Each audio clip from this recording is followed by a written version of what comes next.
Exclusive. Stonewall's Simon Blake sounds the alarm on global backlash against LGBTQ+ rights.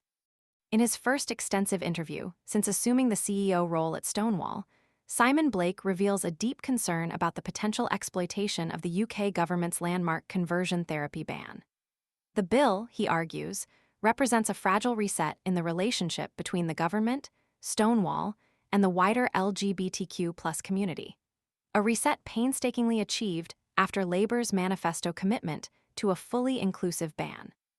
This follows a period of increasingly strained relations with the previous Conservative administration, marked by Liz Truss's call for government departments to withdraw from Stonewall's workplace inclusion program and the collapse of earlier attempts at a ban due to exclusionary clauses and concerns about informed consent loopholes.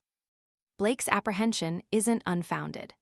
The bill, intended to protect vulnerable individuals from harmful conversion practices, has become a lightning rod for criticism. Opponents argue that a fully inclusive ban could stifle open conversations between parents and their gender-questioning children, potentially hindering exploration of identity. Further concerns, echoed by prominent figures like Dr. Hilary Cass, who reviewed gender identity services for under-18s, suggest the bill could inadvertently limit medical professionals' ability to advocate for cautious approaches to gender transition. But Blake's worries extend far beyond domestic policy debates. He foresees the bill becoming a focal point for a broader global attack on progressive LGBTQ+ rights. This is a flagship policy at a time of escalating global attacks on LGBT rights, he warns.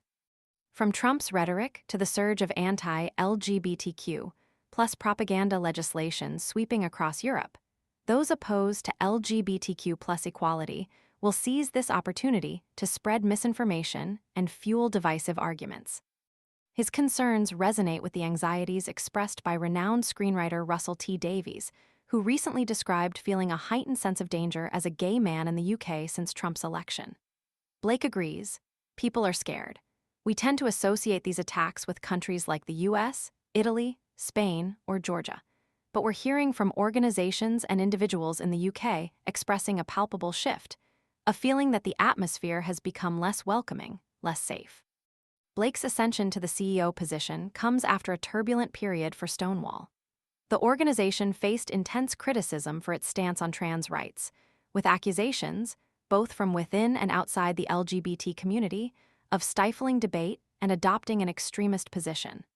One of Stonewall's 14 co-founders, Matthew Paris, even accused the organization of being cornered into an extremist stance. However, critics also point to Stonewall's own communication style, citing its past, no debate, policy on trans rights, and former CEO Nancy Kelly's controversial comparison of gender-critical views to antisemitism as examples of a reluctance to engage in respectful dialogue. These past controversies cast a long shadow over Blake's efforts to rebuild trust and navigate the complexities of the current political landscape. The stakes are undeniably high.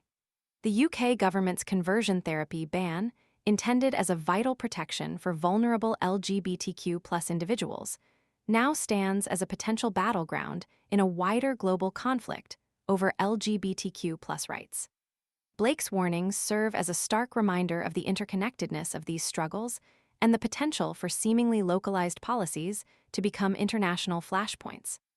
The fight for LGBTQ+ equality, he suggests, is far from over, and the battle lines are being drawn both domestically and internationally. The success or failure of this legislation could have far-reaching consequences, shaping the future of LGBTQ+ rights not only in the UK, but globally. The coming months will be critical in determining whether this pivotal moment will lead to genuine progress or become a symbol of a broader, more dangerous regression. The international community will be watching closely. The future of LGBTQ+ rights hangs in the balance. The conversation, clearly, must continue.